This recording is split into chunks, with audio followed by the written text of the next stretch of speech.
All right. Well, here we are in Ward 12, and welcome to everybody who is joining us for the Ward 12 last ditch debate. I'm very excited about what's about to happen here. We have all 5 candidates who are running in Ward 12, all 5 councillor candidates. We're going to hear from them about their priorities and perspectives, what they want to bring to City Hall. So stay tuned. Very excited about what we've got coming. First, I want to orient us. We're gathered here in Calgary in Ward 12 on Treaty 7 land. This is home to the Blackfoot Confederacy, which is comprised of the Siksika, the Piikani, and Kainai nations. It's also home to the Yikta Stoney Nakoda nations made up of the Chiniki, Bearspaw, and Goodstoney First Nations. And it's home to the Tsuut'ina Nation, which borders the city of Calgary. This is also home to Métis Nation of Alberta Districts 5 and 6. We are gathered at an undisclosed location in Ward 12 that we've kept under wraps because the public has not come to this event. Just a small number of people have come with the candidates so that we can do this at the very last minute. Here's the ground rules of how it's going to unfold. We're going to start with some opening statements so you can hear the candidates introduce themselves. Then we're going to get into some questions about municipal issues. Each candidate has in front of them 3 different coins. You all have 3 different coins. They're chocolate coins. If you get hungry partway through and you need a sugar boost, you can eat them, but there's a cost to that, which is you can use these coins for rebuttals. So if you want to respond to something another candidate has said, you want to add on or whatever, flag me and you can do that. You can do a rebuttal and you just have to cash in one of those coins by putting it in the bin. I think that is more or less it in terms of how this is going to go. So we can jump right into it. Just I'm going to introduce the candidates by name. Starting from this end, we have Raj Khuttan, we have Mike Jamieson, we have Sarah Ferguson, we have Brent Curtis, and Shane Byciuk. And we're going to start opening statements with Shane Byciuk. And I realized I forgot my timer, which is in the front pocket of that bag. So I will use my watch in the meantime. Yeah, that's perfect. This is the last ditch debates after all. We are scrambling from ward to ward doing this. So this is simply how this goes. Shane Byciuk, you have 90 seconds to introduce yourself, starting now. Perfect. Well, thanks, Jeremy, for getting this going. It's kind of odd that we're the only ward that hasn't had a forum with some of them having 6 or 7 of them. So thanks for all the work you're doing on all the election coverage across the city. You've put all the media outlets in Calgary to shame. So good work. Thanks also to the residents of Ward 12 for tuning in. Hope you get to know us a little bit better where we stand on these issues. Quickly about me. My name is Shane Byciuk. I'm running to be the next councillor in Ward 12. I'm a born and raised Calgarian. I've lived south of the Bow all my life. I'm married. I have 2 kids. One's adult, grown up, and I also have a 15-year-old that goes to high school in the area. I've also been involved in the community. I've lived in Cranston for 18 years and been the past president of the Cranston Community Association, 6 years on the Southeast Calgary Recreation Society to get those recreation facilities built, including the CBY. My professional career, I've spent, went to Mount Royal College. I've spent 28 years in commercial insurance and risk management, including 20 at my last employer, which I resigned at the end of May so that I could focus on doing this so that I could connect with the residents. It's that important to me. And my charity work also, I've been the board chair of Brown Bagging for Calgary Kids, a grassroots organization that provides thousands of lunches to school kids every day, funded by the community. I've also raised thousands of dollars in the community via private fundraisers. Thank you. Thank you, Shane. We go now to Brent Curtis. How's it going? Jeremy, again, thanks for putting this on. I know that we're kind of hard to get a hold of and get together, but here we are. My name is Brent Curtis. I'm running for Ward 12 Council. I'm a little about myself. I have 4 beautiful kids. They all go to school here. I'm in the automotive industry. I'm the only true independent in the group. I don't have any other parties associated. I'm only going to be working for Ward 12 and Ward 12 only. And yeah, like I said, I'm working for just to be the next counselor here. Thanks. All right, thank you, Brent. Sarah Ferguson. So my name is Sarah Ferguson, and I started off in Mackenzie Town with, I had a day home many years ago and started just slowly rallying people to go to the park after school. That ended up leading me to volunteering on Community Association here in Mackenzie Town back in 2016.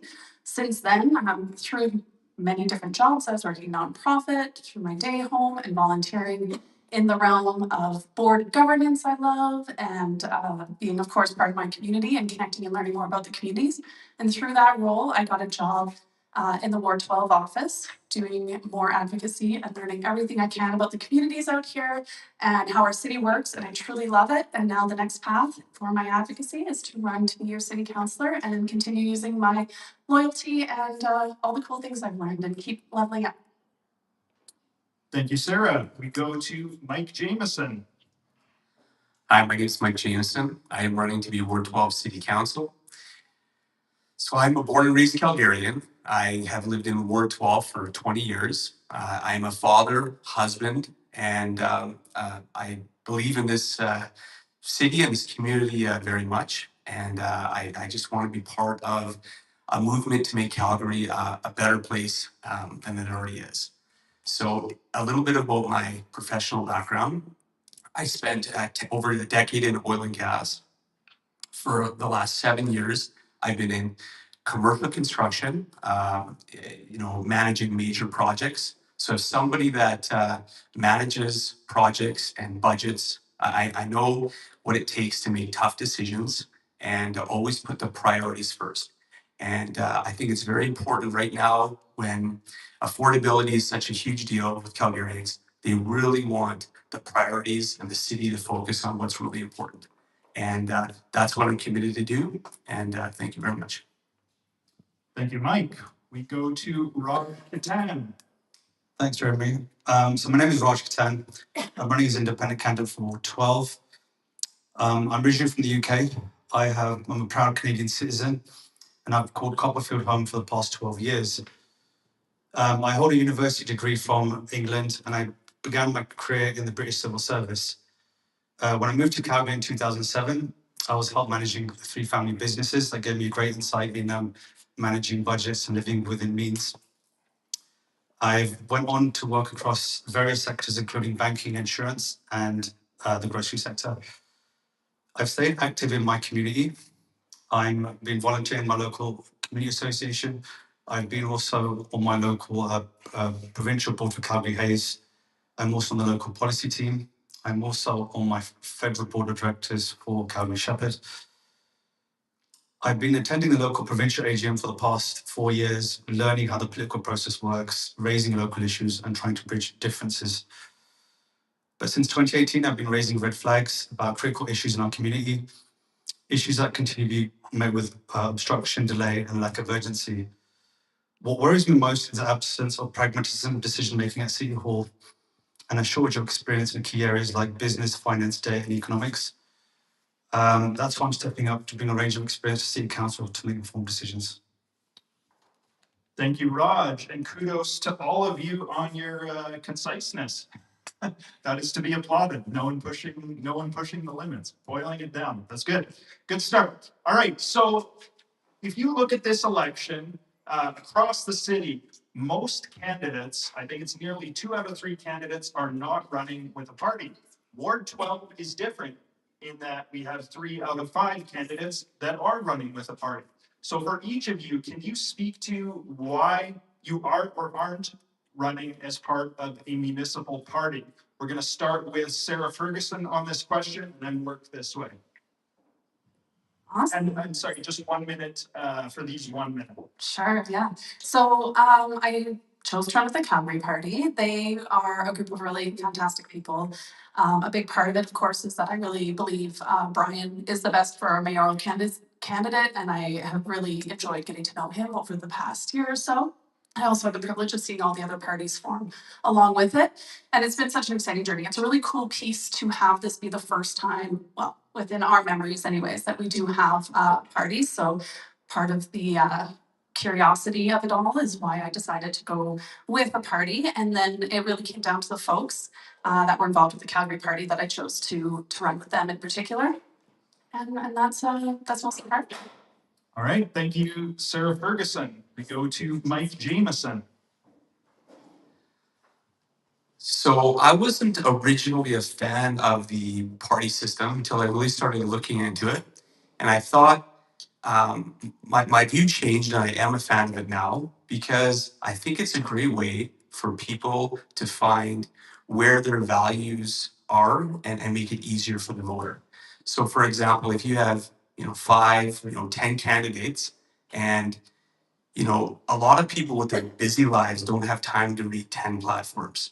So what the party system does is makes it a lot easier for you to find a candidate that aligns with your values. If you're more on the left, if you're more of a conservative, it's very clear that like where somebody runs in the party represents who they are and what they stand for.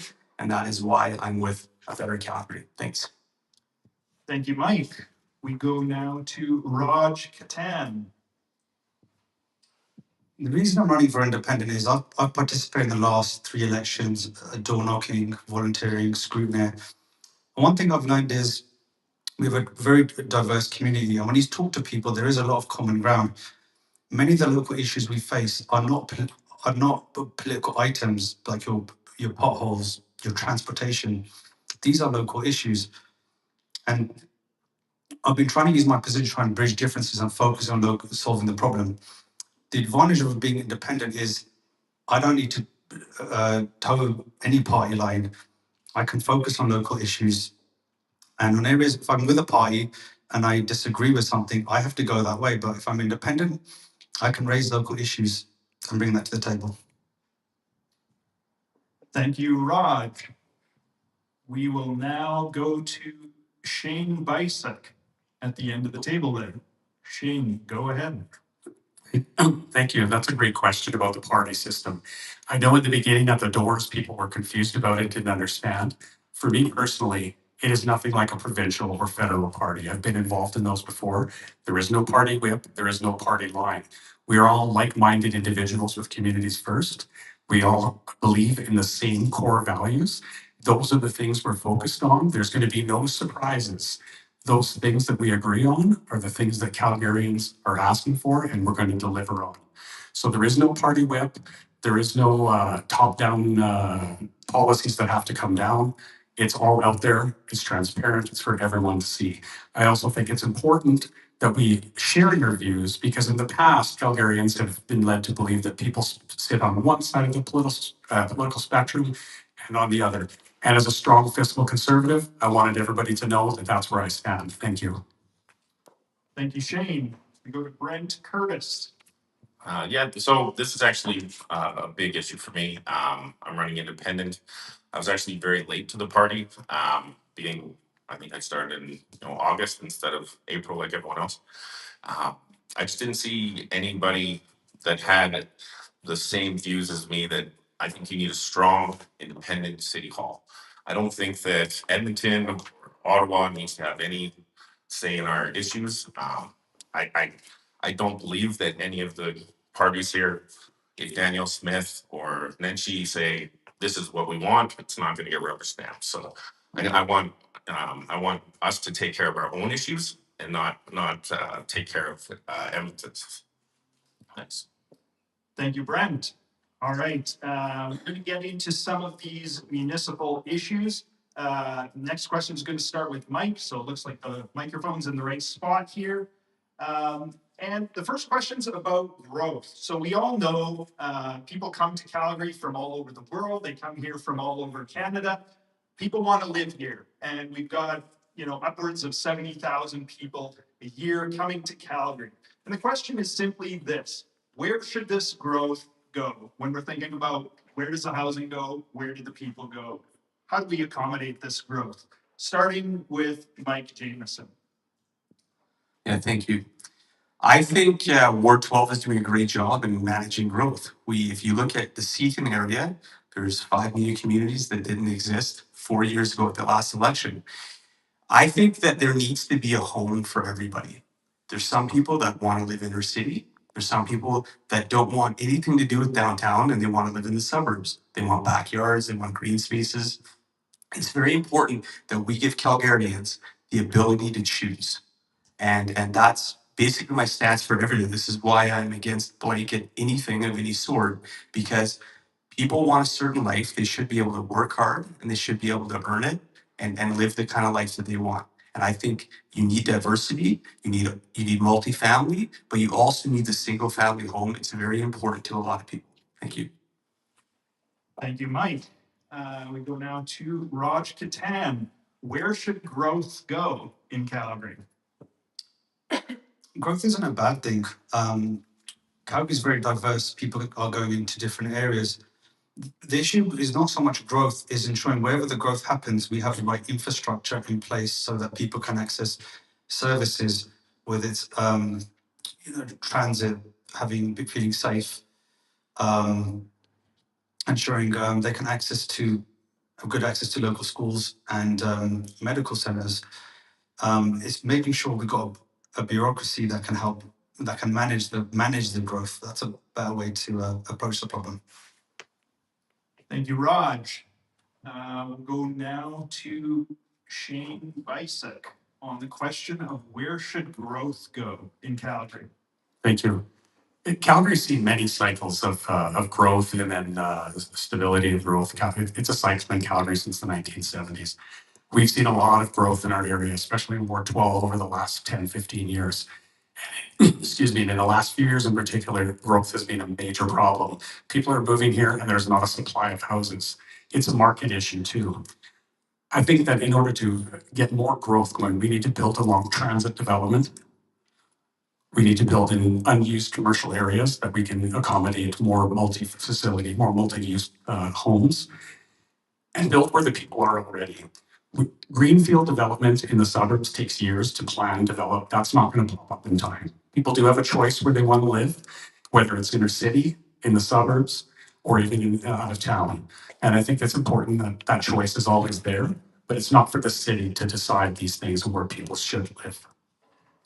Thank you, Shane. Go to Brent Curtis. Yeah, growth is I think that we are the fastest growing ward or one of them. So we need to be planning ahead for 8, 12 years ahead. It feels like, with the green line, we're gonna get it, we're gonna get not, and now it's cut off. I think it needs to go all the way south as far as we can get it, and all the way to the airport. So I hope we can get funding for that. And I want to make sure that we have, vibrant areas where, like, at the stops, or maybe some entrepreneurs there, like, make it so it's not a scary place, because when the green line comes through, crime's gonna come through. So we need to make sure our services are ready for it and make sure that the mid-income people can live beside it. Thank you, Brent. Sarah Ferguson. This is gonna be a tough one to do in a minute. So growth out here, Mackenzie Town in particular is our community, our city's first community that was intentionally built. We are covering our infrastructure costs with our property tax in Mackenzie Town, and the communities out here in Ward 12 all follow that same metric. So we are supporting our growth in an incredible way out here. And we have a lot of space to grow. So this is going to be a big conversation for Ward 12 in particular. But on that note too, there is a lot of space within, there's the donut around the city that does not cover its infrastructure costs with its property tax.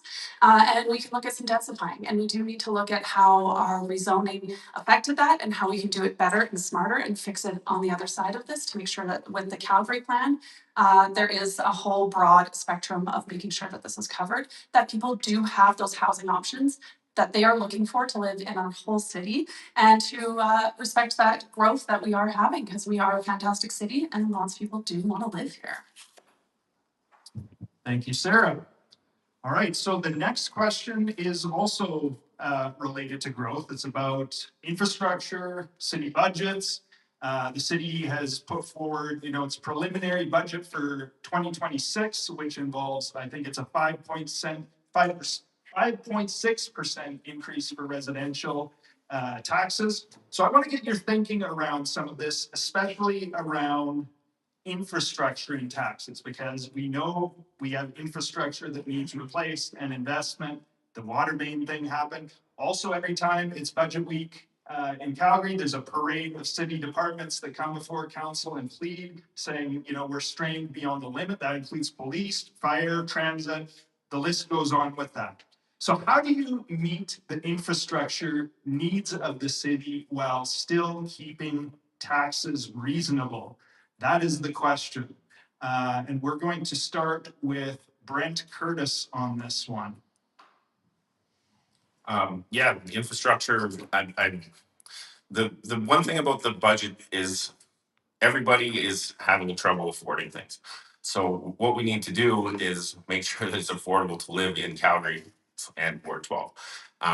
Saying that if we're doing 5, 10, 15% property tax raises, we just can't do it.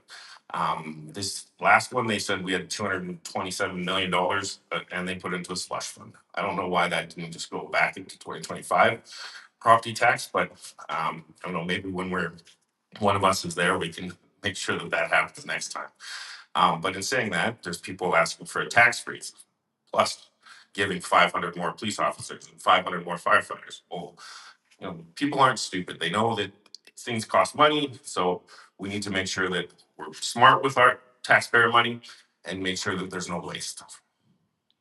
Thank you, Brent. We'll go to Sarah Ferguson.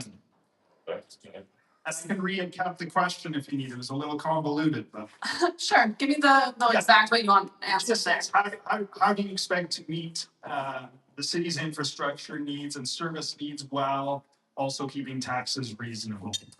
So that is, of course, always the battle of anyone that's on a board is exactly that. So we know, as an example, we are at a $500 million infrastructure deficit annually. Every year, that's where the city sits when we're considering things like transit and keeping up with our, our water mains and our police and our fire and all those things. So that is a huge part. Of course, there's ways to find efficiencies. There's lots of conversation around, our permitting system, straight from booking a green space all the way up to building a house. That can be more efficient, and we can definitely look at ways to get more money coming at the city through those efficiencies. I think there's a lot of room for incentivizing our different departments to use their budget more efficiently, especially if, say, there's even things like encouraging technology and advancements with that, and along with maybe being able to keep their budget so that they can keep some to raise funds within their budgets to use that for capital investments. Oh my God, I struggle with this one too. Okay, and so we can find these efficiencies, but at the end of the day, what it comes down to is there's a lot that people want from our city, and we need to continue to provide these services and increase it. If we are increasing taxes, we just need to do it in a measured, predictable way. All right, thank you, Sarah Ferguson. We're going to go now to Mike Jamieson on the same question. So I actually think the city does have quite a bit of money. I just don't think it's being spent properly. I think that if we focus on municipal issues more and less on, more on roads, bridges, fixing potholes or our infrastructure, and less on big blue rings, that is an analogy, but Calgarians want affordability of life. That's the number one thing that gets brought up at the doors is affordability and taxation. We can do better. We need at least a 4-year tax freeze, but I believe that we could do a tax reduction, even given that there was a surplus last year, which probably could have equated to more money in people's pockets. When affordability is number one, you really need to focus on your priority issues. And right now, that's the things that get people to work, and it's the things that get parents, the kids to school, and that's number one. Thank you. Thank you, Mike. We go now to Raj Khuttan. Like with any business organization, I'd like an audit done. I'd like to know where the money's going. I'd like to know how it's spent. If standard operating procedures are being followed. Are we even collecting the taxes properly? My tax went up 52% in 2 years. And when I look at the metrics, they can't just tax you. It's got to meet certain legislative guidelines. We've got to make sure that's happening. Once you figure that out, I calculated your tax can come down in some cases at least 20%. Once you figured out where your money is going and how you're spending it, then you draw your hierarchy of needs as a city. So you have your water infrastructure, you have your roads, you have your transit, and you have your social programs. Then from that, you can make a strategic plan to address your infrastructure needs. Thank you, Raj. We go now to Shane Byciuk on the question of infrastructure and taxes and how you balance those. Thank you for that. It's crucial that the city gets back to focusing on core services, especially when it comes to infrastructure. We seen last year with the water main break. This was years in the making. I don't know why, with a risk management background, why that wasn't addressed. People were kicking the cost down the line. I think that a full audit needs to be done every year, more so than they're doing now, right? They also need to make sure that every dollar is spent on core services that affect Calgarians' daily lives. There is savings in the budget. 4 of my community's first councillors that are sitting councillors now found $170 million in savings that did not affect one iota of anyone's daily services. But that was voted down by Mayor Gondik, Evan Spencer, and that crew. You have to ask why. So there is savings to be made. You can find the money and appropriate that back to core services. Thank you. All right, thank you, Shane. Okay, we're going to go to a question about the city's climate plans, which I know there's a lot of discussion about. So the city has numerous strategies. Some are kind of pie in the sky ambitions. Some are more realistic. You can decide for yourself what the climate strategy is. City Hall has set a target for net zero emissions by 2050. So the question is, what is your perspective on this goal? And what, if anything, would you change about how City Hall is pursuing its climate goals? And we will start with Shane Byciuk on this one. Thanks, Jeremy. The new council sat in 2021 and Mayor Gondek brought that climate emergency declaration up. That threw a lot of Calgarians off. I think that they really missed the boat on that. If they would have called this a climate opportunity and have the city look for ways that they could be more efficient, rather than try to take the lead on something that is really out of the city's scope. Communities First, we've talked about this. We have a plan for that. We're going to rescind that climate emergency declaration. Okay, gone. We're going to do a full audit. Where is that money being spent? Sonia Sharp asked for that at the last council meeting in September. Okay, and they said no. Evan Spencer commented and said that would take 16 to 20 departments to audit. That's too much. It's not too much. It's taxpayers' money. So audit the money where it's being spent to make sure that it is being spent properly. And if not, transfer that back into core services. Not a climate denier, but it's taxpayers' money and we need to know where it's being spent. Thank you. Thank you, Shane. And I just want to jump in. I notice all of the coins are still unspent. So you are proving your fiscal conservative credentials here. But you can rebut. So if anybody wants to jump in and rebut, just flag me and spend a coin. But anyways, we can continue. Brent Curtis on the question of the city's climate strategy and what you think about it. Yeah, I think I don't think it's an emergency.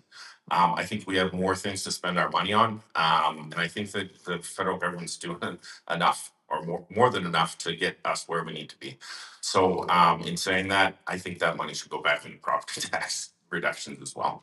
I guess Shane made good points there, so I agree with him.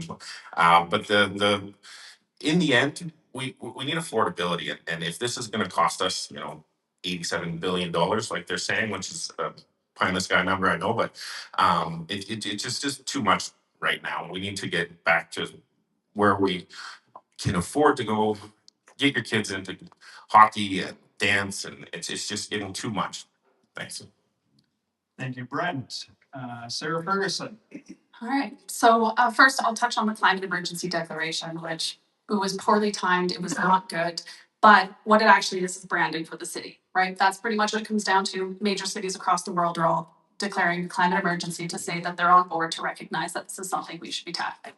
So that out of the way, because it is actually very separate from the money that we spend on what we're referring to as climate. A lot of that is finding efficiencies, finding ways to be better stewards for our resources, and making sure that we are addressing things like our smoky summers and our extra cold long winters. We need that kind of resiliency built into our planning throughout our city, and that is a worthy place to spend our money. But right now, in an affordability crisis, a housing crisis, an addiction crisis, we have all of these competing crises right now, and especially with affordability, climate, we need to prioritize these appropriately, and sometimes climate will just have to be bumped down that list when we are looking at affordability, because you can't have them all at one time. So do I think the timing of it is reasonable? Probably not. We need to focus on affordability primarily. Thank you, Sarah. We go now to Mike Jamieson. So day one, we should repeal the blanket rezoning. This never should have happened in the first place. It was the main reason that killed the original Flames deal, which actually would have seen Calgary get a lot of their money back. When it comes down to it, we need a full organizational review of every City of Calgary department to ascertain where we can find cost savings and where the climate emergency money is actually going. What initiatives are they actually going to that don't or are outside of our essential services that Calgarians are relying on and that want our money spent on? Thank you. Thank you, Mike. We go to Raj-Kumar. The climate is changing. I don't think anyone disputes that, but it's been politicized, used more as a spending and money-making initiative for some organizations. I think we need to focus back on core services before we take on global challenges. And we can make the changes ourselves where it makes sense. I spoke to some local organizations, they switched to electric equipment, not because for the climate, it was because it made sense. It was cheaper, it was easier to maintain, and it lasts longer. So I think we should repeal the climate emergency. It makes no sense. Thank you, Raj. Do we have any rebuttals, any coins yet or not yet? You want to save them? If you want to save them, that's okay. All right, we're hanging on to them. Let's get into some of the social issues facing our city. When you look at the opioid crisis, the addictions crisis, as was referenced earlier, homelessness, we have all these issues in Calgary. And so I want to get some of your thinking on what you see as City Hall's role in dealing with this and solving some of these problems, particularly when it comes to mental health and public safety. For this one, we are going to start with Sarah Ferguson. And you have 1 minute. So a lot of these issues are other levels of government. Like, these are different things that kind of should be the prerogative of municipal, or sorry, provincial or even federal. But a lot of this stuff downloads onto us, and we have some really great city partners that are doing a lot of the work in this field, and they know this world and they know what to do. And a lot of it is like the city can get out of the way. Of course, there is funding that comes from the city to help support housing and all these different initiatives. But we can also, because money's tight right now, focus on ways that the city can simply save the money by helping along the way. And then looking to fostering more of those relationships, especially, the CPS and Alpha House both love this help team program that they have, making sure that we can build into that. And there's a lot of ways that counselors can really help the city get out of the way and to support the nonprofit industry that's already in there. Thank you, Sarah. We go to Mike Jamieson. Okay, thank you. So I think compassion, does need to be the number one when you're talking about people homeless and addiction, because they are people and they do have feelings and they do have problems. Largely, this is very much a provincial issue, but the city resources, a lot of them go toward, like, for example, our police, our firefighters. 50% of all calls, not even fire related, the fire department responds to first. So the city does have a role in working with the provincial government in bridging the gap between getting people off of the street into recovery and back into the workforce. I think that's very important. And there are some missing links there that if people don't have a safe place to put their head, if they don't have um, a way to be rehabilitated, then it's going to repeat the cycle. And the city does need to work with the provincial government on this one. Thank you. Thank you, Mike. Go to Raj Khuttan. I think one of the things we can do is partner up with the provincial government and ensure our services, we're not duplicating services, and have a more of a productive relationship. Because when getting off the streets, I know people who have been in this situation, we need to have some good housing for that. But it's not just the housing, it's the support services that come with that. We need to ensure those support services are within the range of the housing. And once you have them all working together, it can really help people in the long-term recovery. And I do know there's a new provincial program coming out related to that. And I think we need to be building partnerships with that to see where we can fill the gaps in supporting those who are on recovery. Thank you, Raj. And we'll go to Shane Byciuk on the question of, what is the question? This is my second forum today. We're talking about social needs. We're saying, what is the role of City Hall in your mind when it comes to mental health and public safety and some of the issues we're seeing? Sure, thanks, Jeremy. It's kind of a two-part question to me. First, on the mental health and the addiction issues, there's a very big problem with that in Calgary.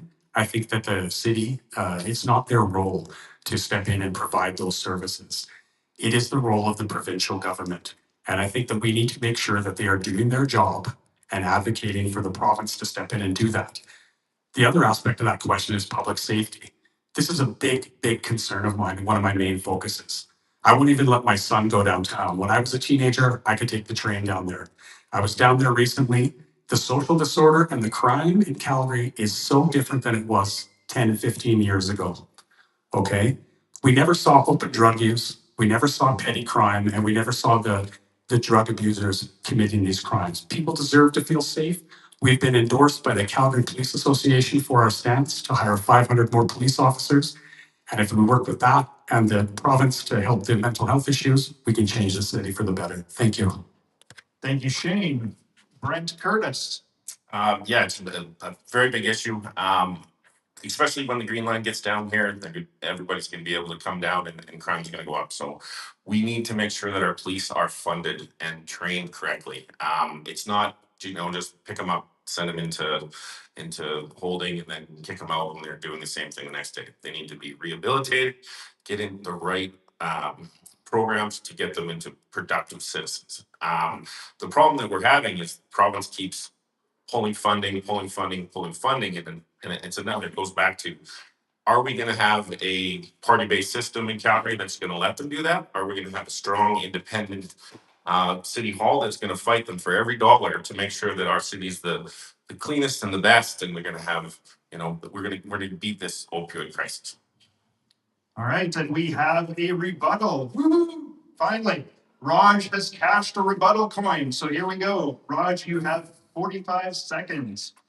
Just want to raise the issue about the 500 police officers. The city of Calgary, in a best case scenario, can only recruit and train 50 officers per year in the best case scenario. To recruit 500 officers, that would take about 10 years. And that would generate about $100,000 a year in union dues, which represents a significant increase in annual revenue. It does introduce a financial incentive that should be openly recognized and weighing the credibility and neutrality of public endorsements. Thank you, Raj. Okay, I think Shane is cashing in a coin at the other end. So send the microphone down to Shane Byciuk. And Shane, you got 45 seconds. 45 seconds. Thanks, Raj, for that. Just wanted to weigh in on that. The police association said themselves that they've recruited like this in the past. They've gone to England, they've gone to Europe to get the police officers. They've recruited internally from Calgary. So they said themselves it can be done. As for the cost, There is no cost we can put on citizen safety. If we can find $175 million in savings easily that are rejected by Mayor Gonda, we can find the money to fund the police officers. Thank you. Thank you, Shane. Sarah Ferguson has cashed a coin. So Sarah, you're up. All right, I've spent many years getting to know our CPS and focusing on the issues that they face and how they connect into our communities and how they work and how our police commission works and all these different levels. And the reality is right now we are struggling to hire police officers, even with all these initiatives and everything going on with this, and we aren't the only ones. All levels of police and everywhere across North America is struggling to hire police officers. So we are already below our current hiring levels. We have room to hire more, and I would love to see us expand. Absolutely, we need to work on retention as well. We are also losing police officers, especially after 5 years. They are getting out of this work. So we need to focus on those issues primarily before we start looking at this 500 number and really making sure that we have a great place for them to continue to work and that they want to be here. All right, thank you, Sarah. And Raj Khuttan has cashed another coin. So Raj, you are up. The issue of safety is not about the lack of officers. It's a resource management issue. If you can have up to 150 and 200 officers on the front line overnight if you wanted to. The main issue is you've got police officers working IT, HR, and the front counter. Every 2 years they move into different roles. Taxpayers are paying over $50,000 for an officer to do a civilian role that a specialized civilian can do at a fraction of the cost. It's not about it's not a lack of officers. It's an issue of resource management and third-party vested interest. Thank you, Raj. And we go to Mike Jamieson, who has cashed a coin.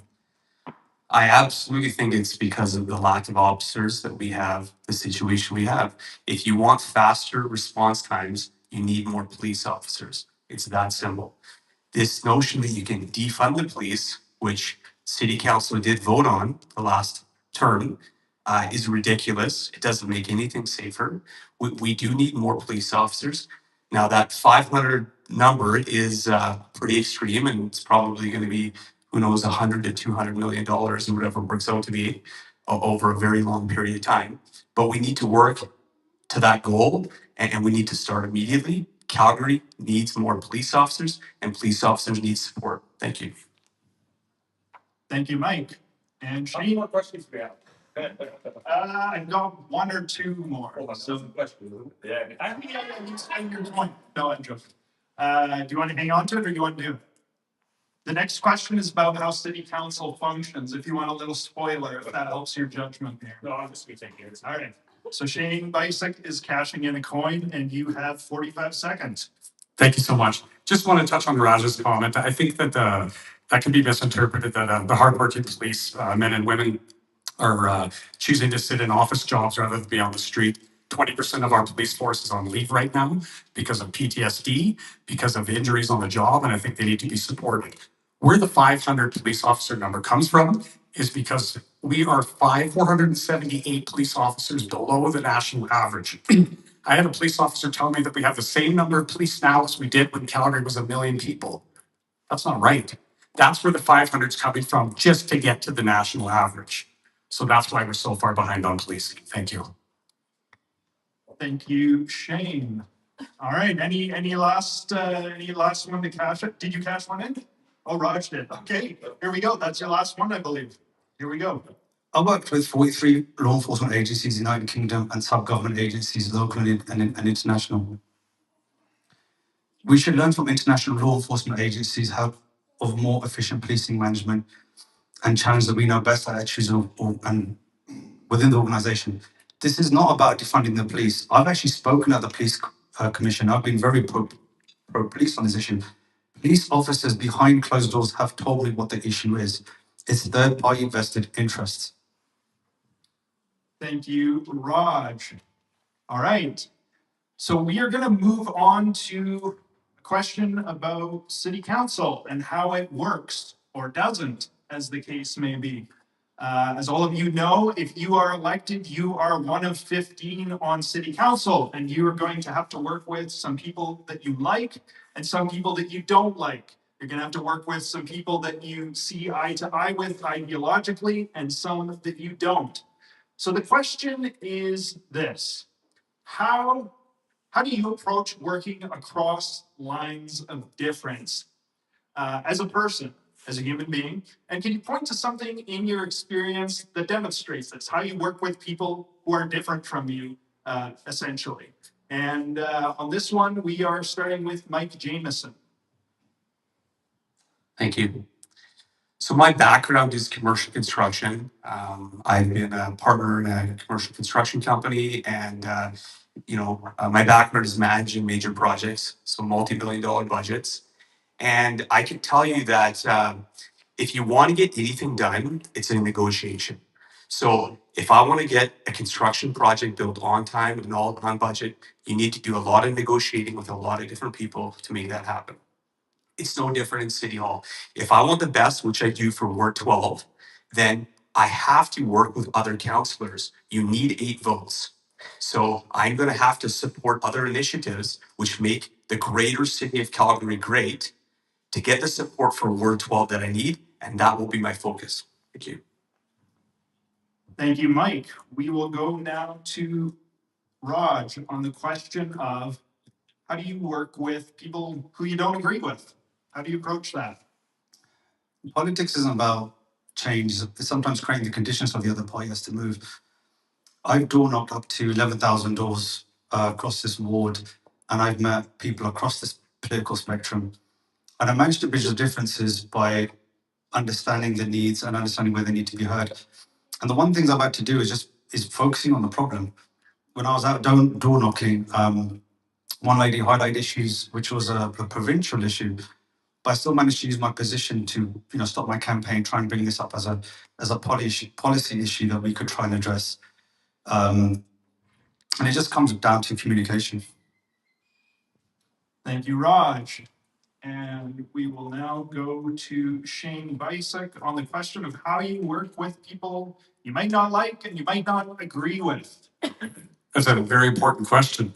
I only met Brent tonight, so I can't use this, but I have a good relationship with all these people here. I've even offered to fix your sign, but I didn't want somebody saying I was tampering with it. But the big thing that comes down when you're working with everybody is respect. You have to have a core respect for people. And a real life example, for years, I've talked about this on an interview I did. I brought together people from every political spectrum to a charity political fundraiser called Polly Bowl, and I would mix and match people. So we had people from the NDP with the PCs, we had the Wild Girls with the Liberals. Everybody gets along because if you treat people with respect, listen to their concerns, there's not such a adversarial position on that. That's the key. Thank you. Thank you, Shane. Brent Curtis. I think city council needs like problem solvers that get work done. My background, I've been in railway, oil, pipeline, now the auto industry. You got to make sure that you have a team that works well with others. I started the Dads of Mahogany Auto Bay about 8 years ago, and it's really taught me about community growth and working with people that I usually wouldn't work with. So we need hard work, serious people. And if you let in the independent or the parties that they're just going to have eight votes, same party working for Daniel Smith, I feel like we're going to lose a lot from Calgary. Thank you, Brent. We go to Sarah Ferguson. And if we could just make sure phones are muted in the audience, that would be great. Thank you. So, my history that's actually gotten me to where I am now is based on relationships. And, just a joke, especially with those that know me well, is that I like everyone, even those that I don't like. And I get along where I need to get along. And I really love that about every part of this job in particular, and advocacy and nonprofit, is you come across people and there's a lot of high emotion a lot of the time in this realm. And you work with them and you find the common ground and you get to know them and you find a path forward. And that is who I am to my core. And then I've brought it to every part of who I am and everything that I do. And they will be exactly the same with this. Council's a team sport, and you got to be there together, and you got to find those paths forward, and you got to know how to fight well, and you got to know how to get past hurt feelings real quick. Thank you, Sarah. And Mike, I believe you're capturing one in. Is that right? That's right. All right. So this is for Brent. So you brought up the party system again. And I will say, a Better Calgary, the Conservative Party is committed to running, like we are all independent and we're part of a group, but essentially, like I make my own policies. There is no party leader. So a Better Calgary is the only party that doesn't have an actual leader. So a Calgary party has a leader and Community First has a leader. A Better Calgary doesn't. And that's very important to understand because when I'm making my decisions, I'm making them for Ward 12. The fact that I'm part of a Better Calgary just means there's like-minded conservatives running alongside. Thank you. Thank you, Mike. And Brent Curtis has cashed in a coin. Brent, you have 45 seconds. Yeah, I just, door knocking. Everyone's worried about it. I feel like when you let the province and the feds into Calgary, it's not gonna work out well for the citizens. And then I think that you need your boss to be Ward 12. I understand that you say that you're gonna have, you're independent, but you're not. Somebody's going to tell you exactly what to do and when to do it, and that's just politics. So I think that City Hall should be a strong, independent city council. Thank you, Brent. And I see Sarah Ferguson has cashed in the coin. Sarah, you are up. Just because, so like I mentioned before, I was around for the start of all the parties and it was really fascinating. It is really cool. So the structure of a Better Calgary in particular does have a board behind it that does have more people that are involved behind it. And that is the structure of their party system. Whereas a Calgary party and Communities First both are the people that are running, are very strategically involved with this. So when you say a leader, it is still someone that people vote for, whether it's Sonia or Brian. It is still someone, and if they aren't voted, they disappear. Calgary Party disappears after the election. Boards do have a tendency to have more permanency. So just to highlight those different points between the different parties. Thank you, Sarah. Okay, we're going to go to our last question. So fair warning, any last coins? This is your last chance because you can't use them for closing statements. And it's about the Green Line. So big mega project, it's often said it's the biggest mega project in Calgary's history, variously described as a boondoggle and also described as very much needed a long time ago and at a much lower cost. I want to get your thinking on this project as it exists in this current iteration. It's changed many times, but this iteration does go into Ward 12, albeit not as far as maybe we might hope. So I want to get your thinking on the Green Line, starting with Raj. Are you happy with how it's going? What needs to change? And if something needs to change, how do you intend to contribute to that as a councillor? I grew up in London, United Kingdom, using good public transit. The issue I have is the Green Line should have gone to the hospital. You're having seniors using it, you have people with special needs using it, families. So I'm happy in one respect that we're finally getting it done, but I will be advocating it for it to be pushed further to the hospital because we need to connect different service centers to that. And it's not always about downtown. Sometimes you can, when I had a lady, she was terminally ill. I put my campaign on hold. I took her for her chemo treatment. And I thought, how would you get here without me driving you here? There's no public transit. So I would advocate for that to be pushed further down to hospital. Thank you, Raj. And actually, we can work this way to keep things simple if you're okay with that, Mike. So after door knocking much of Seaton and the outlier communities, Sora, Hotchkiss, and others, it's very clear the South is calling for, not every community, but the South is calling for the Green Line to extend to the hospital. In fact, this is something that was talked about a long time ago. That South Hospital is a decade old at least now. And it was promised back then. So a whole decade has gone by and it hasn't moved any closer. Now it might take maybe 2 to 4 years to get to Shepherd if we're lucky. And we're talking at least another decade for it to ever get to the South Hospital. But the decision has to be made now. The funding has to be allocated. we need to build it into future budgets and the future city development plan. And that happens now. That happens with council voting in that direction with the understanding that construction takes a long time. Thank you. Thank you, Mike. Sarah Ferguson.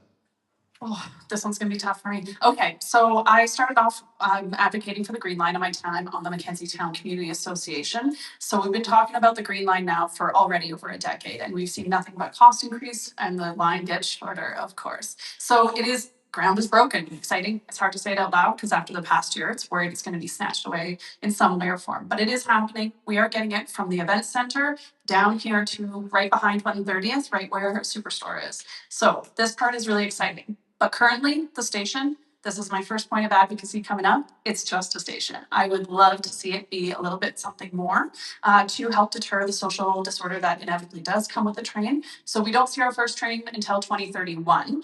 So that's a lot of time to hopefully work on the exacerbating pieces of the social disorder that we have in our city, housing, addiction, these pieces. But at the end of the day, we need to get that station looking a little better. Then the next piece of advocacy will be the portion down to Seton, because that is the priority for Ward 12. But I am up for hearing the other councillors argue for downtown and to the north as well. Thank you, Sarah. We go now to Brent Curtis. Yeah, the Green Line is very important for Ward 12. We need to make sure that it's a smart hub, it's vibrant. We need good lighting. It can't just be asphalt and we're going to forget about it because on the far side of Ward 12. It does need to get down to the hospital, but we need to be on budget, not wasting on bad plans, and we just need to make decisions. We need real good, smart planning. 4, 8, 12 years of it, as long as it takes, and it should go further too, all the way up to the airport. Like our roads are getting hammered by our rising growth. Ward 12 is just jammed packed. If you're trying to get out at 8, 9 in the morning, it's just a nightmare. So we do need that down all the way to the hospital. Thank you, Brent. We go to Shane Byciuk. Thank you. This has been a huge issue at the doors and a huge issue in our area for many, many years. Former Councillor Shane Keating started working on this almost 15 years ago. Originally, it was envisioned to go from Seton all the way up north. Now it's a fraction, almost double in cost. People are not happy that it's only going to Shepherd, and they're not happy that it's going to be another 5 years, 6 years until it gets there. If we would have moved on this sooner, we would have had a different Green Line. People were counting on this in Ward 12 when they moved down here 10 years ago. I've heard families say, I would use this if it was here. I was told by my builder this was going to be here. It's not, and it's not coming. So there's not much we can do in the first term, any of us as councillors, but we can be an advocate. And we can be an advocate to make sure that the funding is there, that we're pushing for that to go the whole way, right? It's important to Ward 12. It's important for the residents to be able to have transit options, and it's important to alleviate the traffic in our area. Thank you. Thank you, Shane. We are going to go now to closing statements. Actually, you know what? I'm going to squeeze in one other question because we're making good time here. And the question is simply this: what should we be talking about that we haven't talked about here today? I've had my list of questions. I've asked them.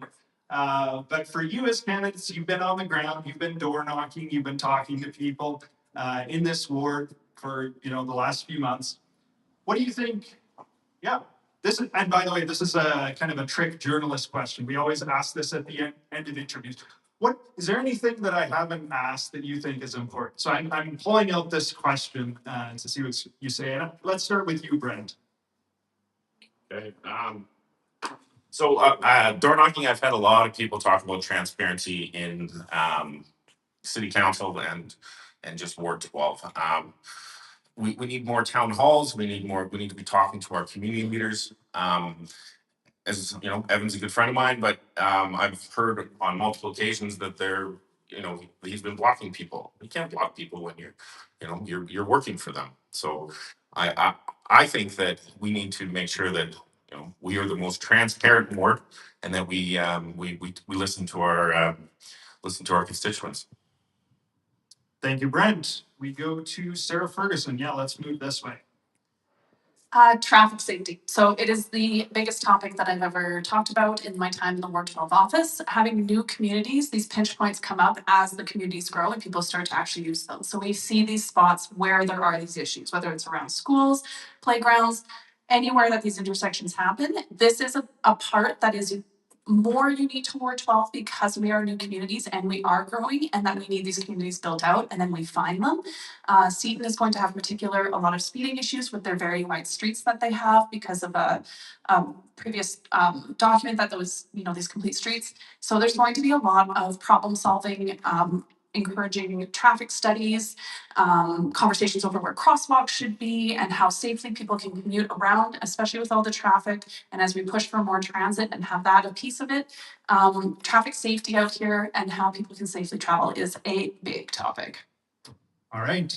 Thank you, Sarah. Mike Jamieson, what should we be talking about that we haven't talked about here? Day one, along with repealing the $87 billion climate emergency, we need to repeal the blanket rezoning. This was an absolute debacle. City Council should have never voted this in place. It is not what Ward 12 wanted. Probably over 70% of Ward 12 did not want this, and the current councillor, Evan Spencer, voted anyways. The number one priority of a city councillor is to listen to people and to act accordingly. Your job is not to make up whatever you want, it's to listen and represent the constituency. And that is my commitment to you. Thank you. Thank you, Mike. We go to Raj-Kumar on the question of what should we be talking about that we haven't today? I door knocked almost up to 11,000 doors, and the same things keep coming up. And it was civic governance and money and being able to speak up about it. And where is the money going? How are decisions being made? And what is the execution?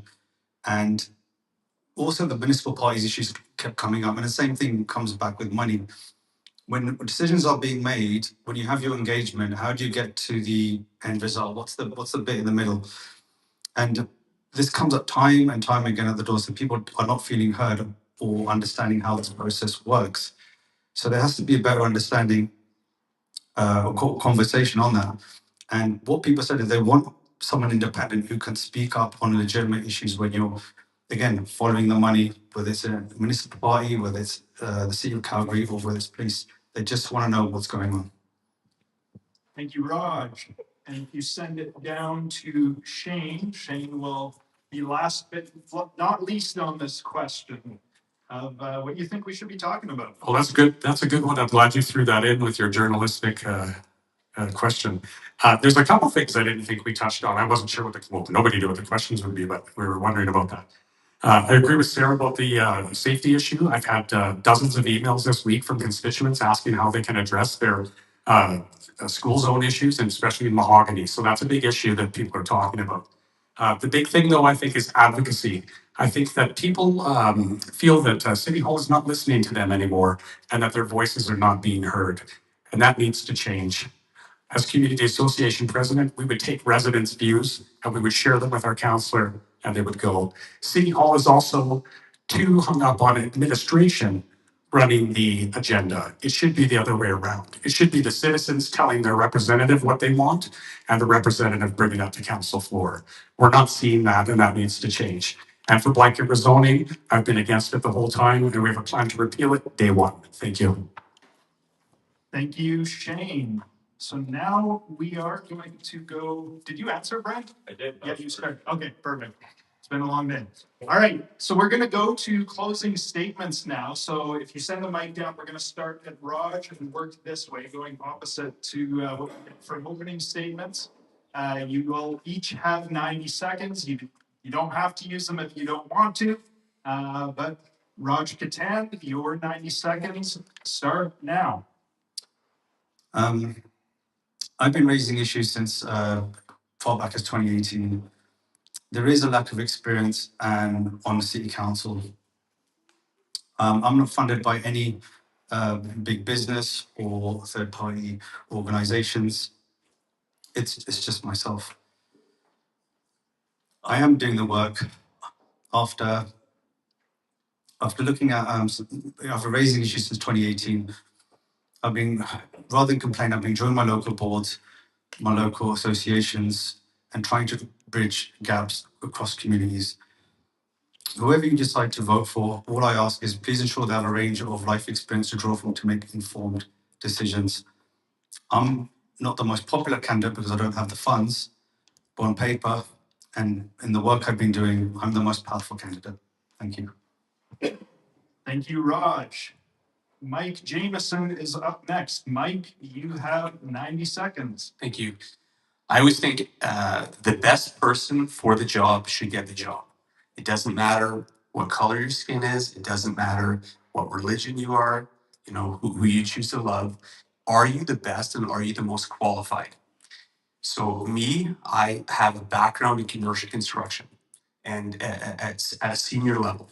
So as somebody that specializes in budgets and getting construction projects done on time and on budget, the city of Calgary is part of a lot of construction. So at least with me, Mike Jamieson, you will have one counselor that's a subject matter expert on this topic, which is very important to how we spend money. Also, I just want to put it out there that along with the best, you should also think who is the most likely also to get elected.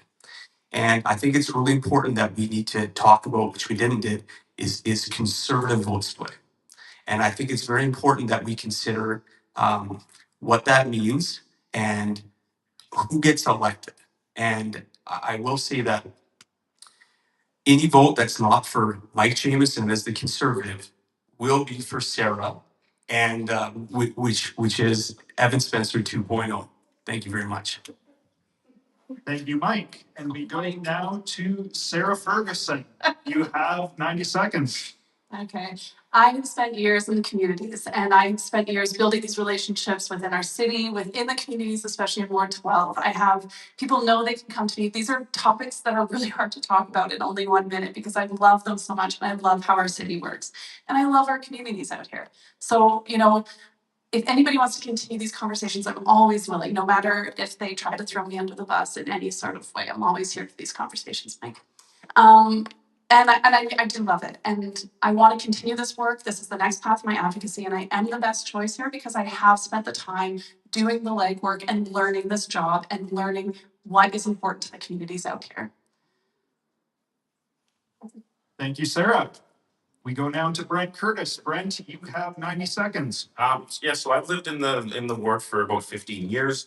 I started a dad support group called DOMA. We do a bunch of, it really got that flame for community service and getting into this. I have 4 kids, all going to the public school in our area. I want them to grow up in the best place possible. And I think that this is it. And I think that I do a good job at making sure that that stays. We need problem solvers and hard workers at City Hall. So I hope that we can vote in a strong independent council that can fight the province and the feds and make sure that we solve our own problems here. Thanks. Thank you, Brent. And Shane Byciuk. And thanks again, Jeremy, for doing this. And thanks to all the residents for tuning in and watching. This is a really important election. And it's a good opportunity for everybody to get to know us. So thank you for that.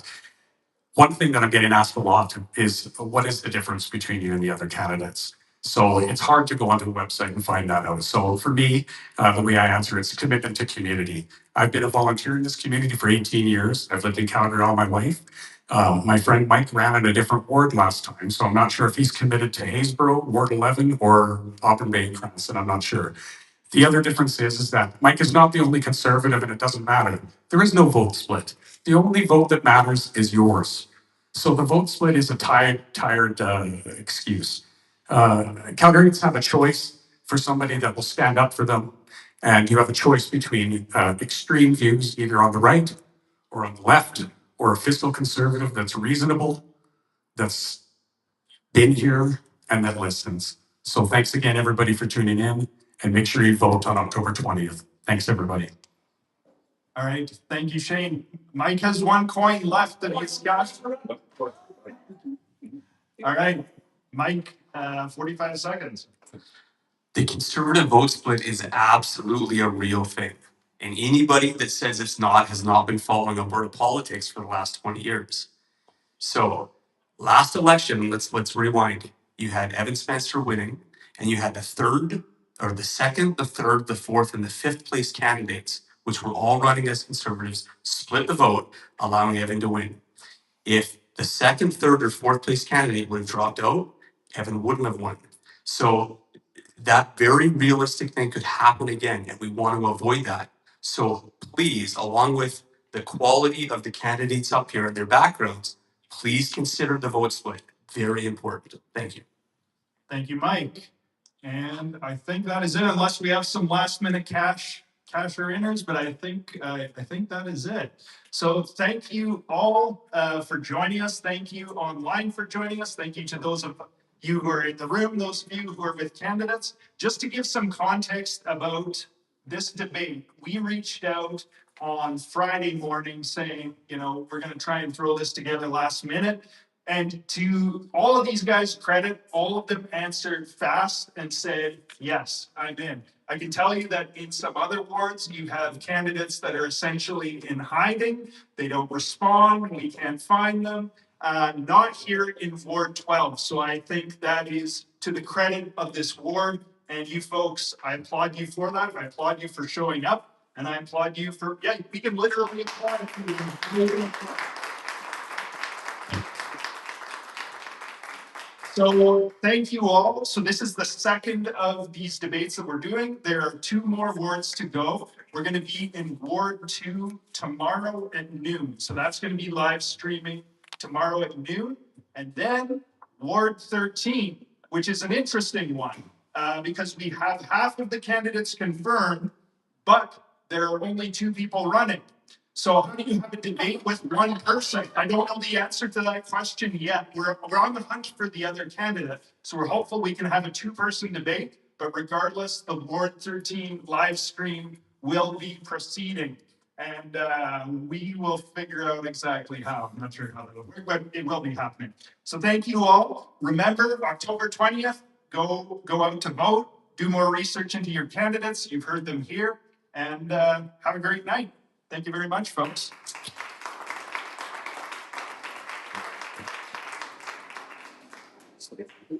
Gee.